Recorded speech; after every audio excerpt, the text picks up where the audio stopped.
ये 10 लोगों का काम नहीं है। तेरी पगार कितनी है तो बात कितनी करता है? सत श्री अकाल बाजी।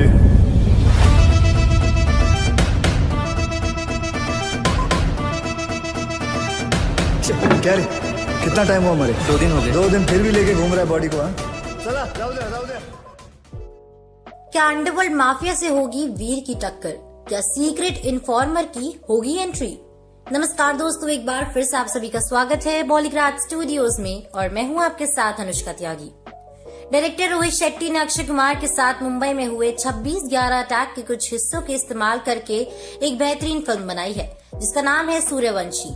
सूर्यवंशी फिल्म की कहानी, एक्शन, म्यूजिक, हर चीज को दर्शकों ने पसंद किया है और हम सब जानते हैं कि सूर्यवंशी रोहित शेट्टी के कॉप यूनिवर्स की चौथी फिल्म है और इसके बाद 5वीं फिल्म सिंघम 3 भी आने वाली है। तो मतलब अब सिंघम 3 के बाद हम सब सूर्यवंशी 2 को एक्सपेक्ट कर सकते हैं। हालांकि दोस्तों इसके बारे में अभी कोई ऑफिशियल अनाउंसमेंट नहीं हुई है, लेकिन जिस तरह से रोहित शेट्टी ने सिम्बा में सूर्यवंशी का क्लू और सूर्यवंशी में सिंघम 3 का क्लू छोड़ा है, वैसे ही हो सकता है कि सिंघम 3 में हमें फिल्म सूर्यवंशी 2 का क्लू मिल जाए। लेकिन जब तक कोई खबर नहीं मिलती है तब तक हम आपके लिए जो सूर्यवंशी 2 में हो सकता है उसके बारे में कहानियां लाते रहेंगे। जैसे कि इस बार सूर्यवंशी 2 में अक्षय की टक्कर अंडरवर्ल्ड माफिया से होती दिखाई दे सकती है। जिस तरह से दोस्तों अक्षय ने टेरर अटैक को रोका और आरडीएक्स स्कैम को सॉल्व किया, उसके बाद जाहिर है कि कई इंडियन माफिया को बिजनेस में लॉस हुआ होगा, जिसका बदला वो वीर से जरूर लेंगे। सूर्यवंशी 2 में डीसीपी वीर देश के और जितने भी ड्रग्स डीलर हैं और जिनका कनेक्शन बड़े बड़े पॉलिटिशियंस और वांटेड क्रिमिनल्स के साथ है, उनको पकड़ सकते हैं। जिसकी वजह से दोस्तों रिया को धमकी भरे फोन कॉल्स आते हैं और उस पर हमले भी होते हैं। माफिया वीर को रास्ते से हटाने के लिए कई वार्निंग्स देता है, लेकिन उन सबका उस पे या उसकी पत्नी पर कोई असर नहीं होता और वो लगातार छोटे स्मगलर्स से बड़े स्मगलर्स को पकड़ता है। लेकिन इन सब में गैंगस्टर्स वीर को सबक सिखाने के लिए रिया का गला काट देते हैं और वीर के लिए उसकी पत्नी रिया की मौत एक सदमा बन जाती है। रिया की मौत के बाद से ही एक गुमनाम इन्फॉर्मर से स्मगलिंग केसेस की नई लीड्स मिलनी शुरू हो जाती हैं, लेकिन कोई भी ये नहीं जानता कि आखिर उन्हें ये सब जानकारी दे कौन रहा है। वीर के डिस्ट्रैक्ट होने की वजह से डिपार्टमेंट ने भी उसको एक ट्रैप या प्रैंक समझकर इतना ध्यान नहीं दिया, लेकिन उसके बाद भी वो इन्फॉर्मर अंडरवर्ल्ड के ड्रग स्मगलिंग के लिए पॉइंट्स के साथ साथ उनके बाकी कारोबार जैसे चाइल्ड ट्रैफिकिंग, मर्डर्स और एक्सटॉर्शंस की जानकारी देता है। लेकिन पूरे डिपार्टमेंट को लगता है कि वीर को वक्त की जरूरत है, लेकिन इसका जिक्र वो वीर के सामने नहीं करते और इन्फॉर्मर को ट्रैक करने की कोशिश करते हैं, लेकिन उसमें भी वो नाकामयाब हो जाते हैं। अचानक से हर न्यूज चैनल पर एक ही खबर छा जाती है कि 7 से 8 बच्चे जो 18 से कम उम्र के हैं, उनकी ड्रग के ओवरडोज की वजह से मौत हो गई है। वीर जब उन छोटे छोटे बच्चों के बेजान चेहरों को देखता है तो उसकी आंखें खुलती हैं कि उसने कितना वक्त बर्बाद कर दिया है।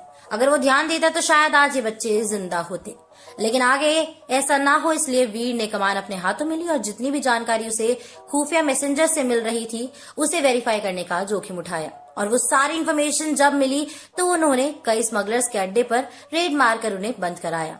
लेकिन दोस्तों वीर जानता था कि उसे जल्द से जल्द अंडरवर्ल्ड बॉस तक पहुंचना होगा, क्योंकि अगर वो बचकर निकल गया तो उसकी सारी मेहनत और रिया की मौत यूं ही बेकार चली जाएगी। लेकिन जब उन्हें आगे क्राइम बॉस के बारे में कोई लीड नहीं मिल पा रही थी तो उस वक्त उस गुमनाम इन्फॉर्मर ने वीर को एक पता भेजा। वो एड्रेस एक ऐसी जगह का है जहां पर एक चैरिटी ऑक्शन होने वाली है और वहां बड़े बड़े बिजनेसमैन, पॉलिटिशियन और क्रिमिनल्स सब आते हैं।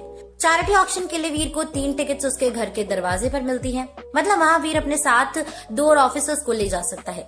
तीनों ऑफिसर्स 3 पीस सूट्स और टक्सिडो सूट्स में यंग बिजनेसमैन बन के जाते हैं। वहां उन्हें रिस्पेक्टेड बिजनेसमैन के इलीगल बिजनेस के बारे में पता चलता है। इस सब के बीच में दोस्तों वीर की नजर एक लेडी पर पड़ती है जो सीधा उसकी तरफ आती है। वो लेडी वीर से कहती है कि उसे उसकी मदद की जरूरत है।